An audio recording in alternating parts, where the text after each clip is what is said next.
right, the universe, attention. I'm Yenny, the CEO and founder of Hebesciences. What is Hebesciences? Well, you will learn Hebesciences very soon, very quickly. It's going to tell you from the universe knowledge. Okay, we have products such as sleeping pill, biotin for the hair, female enhancement. Well, I don't want to talk about my female desire, but I will have to because I learned the hard way. If you do not want to know your body will punish you. Honey goat wheat. That's weird, but I love the word. Honey. You know, I'm a PhD from China, so we don't talk about sex. Neuroplus for the brain. I want to be smart. I want to think very critically, with clarity, with focus every day. I want to improve my productivity.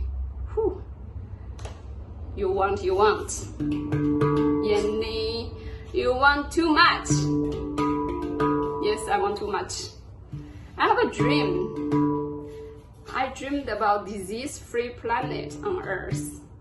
A new human, new Earth. Have you heard about that? Many people talk about it already.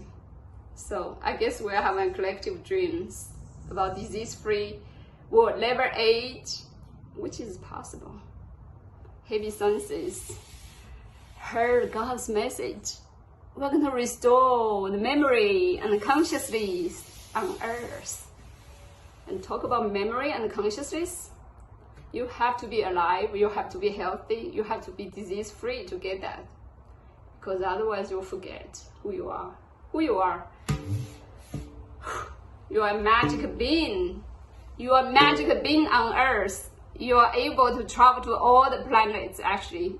This is just one of your stops. But since we're here, you know, we have a mission. We want to create a disease-free, pristine Earth. We had a dream for millions of years, or thousands of years, I don't know.